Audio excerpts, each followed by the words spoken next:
So if you could both tell me a little bit about the challenges and rewards of this whole process, because from an outsider perspective, the scope of work just seems massive. I mean, I've recorded plenty of albums playing drums. I've released over 75 records with Silent Pendulum Records, but nothing close to this scope. I mean, we have the Kilter EP, we have the full double LP opera on vinyl, the libretto, everything. I mean, there's so much going on. 2 books. And so I would just love to kind of hear about the challenges in writing this and also how you feel now on the other end of it, where you're, I'll say, basically done, but it's never done. The work is never done. But you can tell me some of the rewarding feelings you have, hopefully, coming up. Hit it, Mabel, as we say. No, I don't know how to talk about it. I mean, you've told me personally a few times about some of the challenges and struggles. Yeah. I think most of the weight of this project has fallen on your shoulders, and you've So you mean financially or organizationally? I think all of that, financially, organizationally, emotionally. I mean, at this point, from my perspective, you're making a lot of the decisions for the entire project, and you've assembled a strong team around it. Yeah. So maybe you can tell me a little bit about how you assembled the team, some of your challenges through it, how you navigated those. Yeah. Wow. Or you could say pass. Yeah, that's great. It is what it is. Yeah. Even I knew from the beginning it was a big challenge to organize an opera because I never did that before. And I'm just not talking about how to compose it, because I think the composition, the music, it's the easiest thing to do for musicians. Even we had to learn a lot about different operas. You talked about Wozzeck, but we listened to a lot of opera again with Ed to see in what direction we want to go, what kind of forms and everything. So we had to argue a lot, But I would say we have to convince others that what we want is good for the opera. Yeah. And before talking about how I struggle to make that opera, I would like to say that it's very releasing to write music for a story. Yeah. And not only a song, like a song you have a little story in 3 minutes or 4 minutes. It's like a whole story in 81 minutes. It's like, okay, we need something very powerful here, very intense, with a lot of blast, because she's doing that. It can't be something else. And in the composition, we had to talk about that, like, no, it's here, it's not that way, or the strings, they don't have to be like this because she's in that mindset at this moment, And so everything is obvious. And at the end, you have music, nothing, it could not be something else, in fact. That's the nice thing about that. That's the best part of the thing. It's like talking about it and talking all together about that, Yeah. And like trying to convince will it have to be this way or Ed, And I never back down. and that's also the same on stage with everybody, with the string quartet, also how it has to be organized for the recording, because everything is complicated.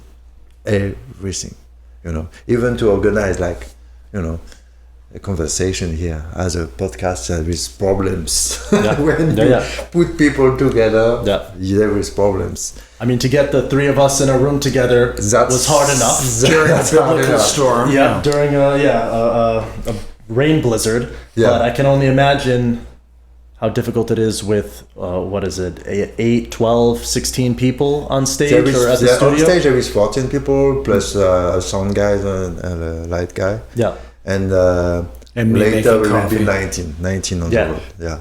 But for the recording we were 14 with different changes in the team, because people can't be here and people stopped to play that and things like this. And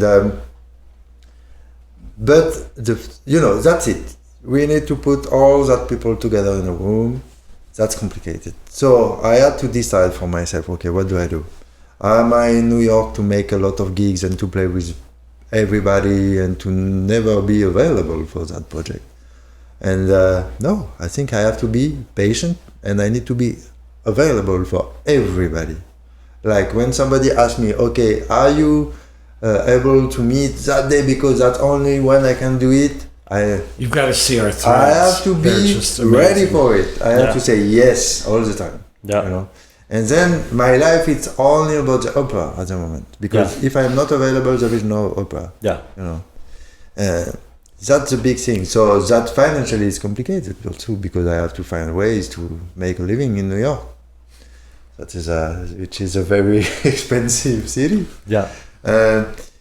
But I don't know how I do it, but I do it, and that's very exciting. You know. I mean, you're a jazz musician, right? So, I mean, I think we all improvise to survive here in New York. So that goes that's a sort of improvisation. Financially and also creatively, yeah. So it makes sense. I want to riff off of two things that he said. He mentioned the difference between writing a song and an opera, and a bunch of songs that are connected and an opera. They're two different animals. Yeah. And one of the things, and we talked about this, again, in relation to Mozart, Da Ponte, and Gluck, one of the things you can do in an opera that you really can't do in a spoken drama, and it's really hard in a song, is have somebody say something in words and then have the music say that they don't mean it, or they don't believe it, or they think the opposite of that, which or that it's more nuanced than the words, which we have, for instance, in the Femdom song, you know, it's like, I'm in charge here, right? You know, and so, and the way that came out, in most cases better than I thought it would, when there's subtext and all this,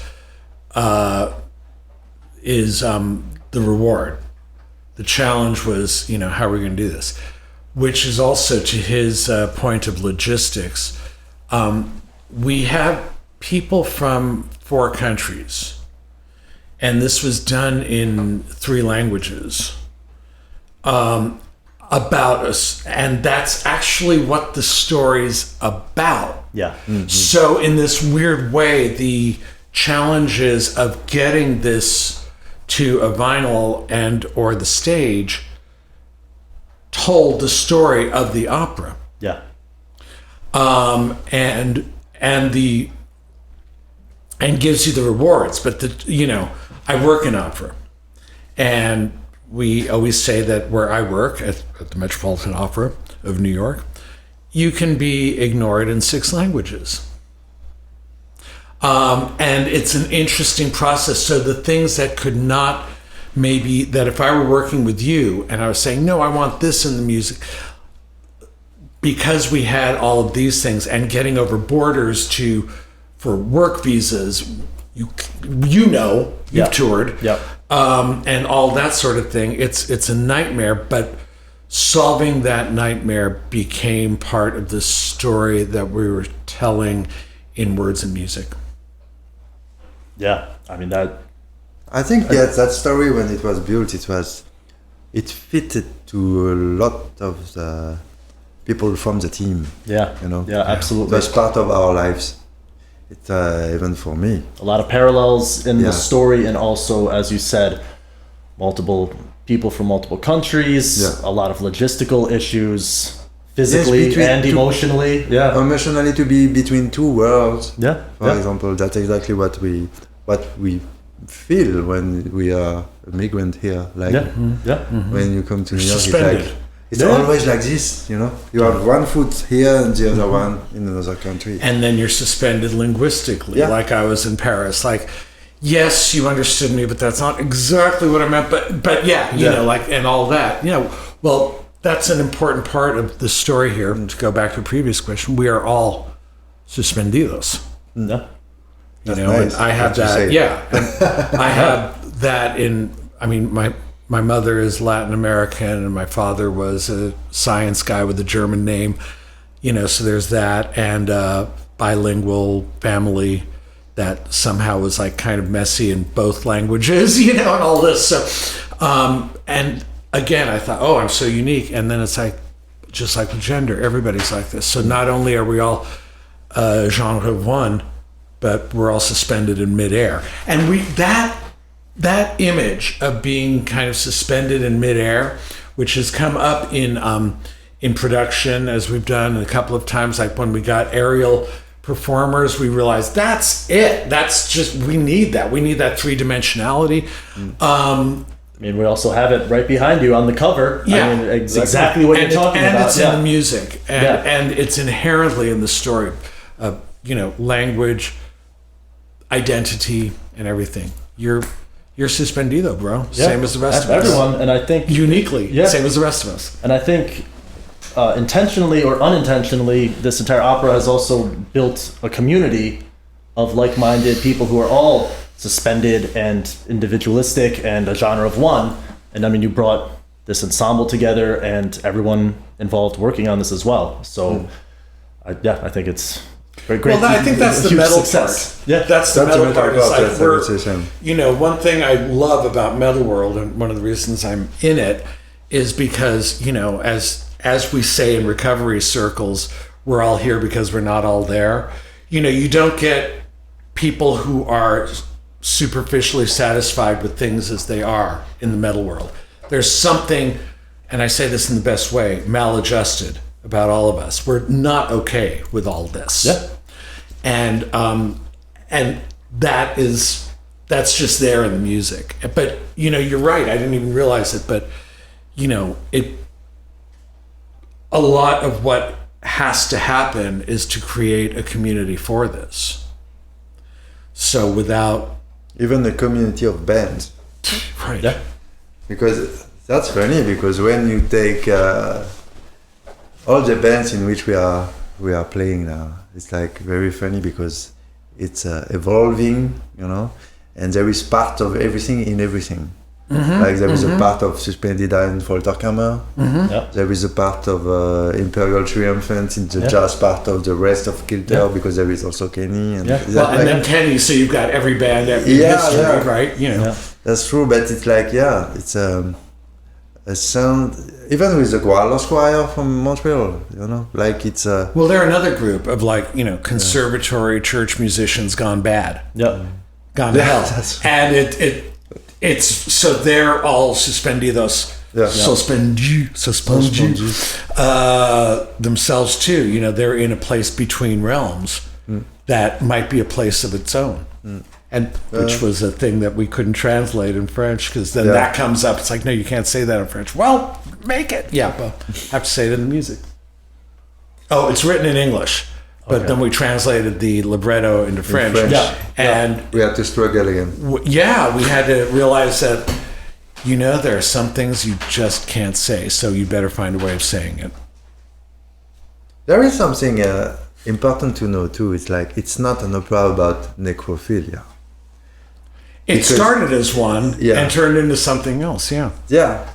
It's like we took that story first to do something special, like a bit provocative as well. But it's really about the story of a woman claiming her own personhood. Yeah. It's like because of that story of necrophilia, she did something interesting. Mm-hmm. That's why she took over. And necrophilia is not. It's also an allegory. It's not about only obviously making love with a that's just not I know. For everybody. Well, no, I mean, this is what I do all day long. Is I tell people, like, look, if you're going to be literal, don't come to the opera, because we're not for you. And Die Valkyrie is not really about twins having incest. And the Storm Scene from Otello, and we talked about this, is not about weather. It's about the existential suck of living, and yet you get people all the time coming back to you. And then, but I have to say this, because one of the reviews came out on the book that came out, and one of the metal guys was like, and I'm sure that, a subject like necrophilia is very shocking in the stuffy world of the opera. And it's like, bro, have you been to the opera? I mean, and we talked about, Salome and Richard Strauss quite a bit. And it's like, necrophilia is act one, that's where you start. Yeah. And so that idea of like, okay, yes, we're terribly shocking here, but what? Why? To be shocking? No, we've all been to high school. We can do that. So it's like, and not only necrophilia, but sex and love also. It's like, well, if you're going to have sex and love, and we do, we go there.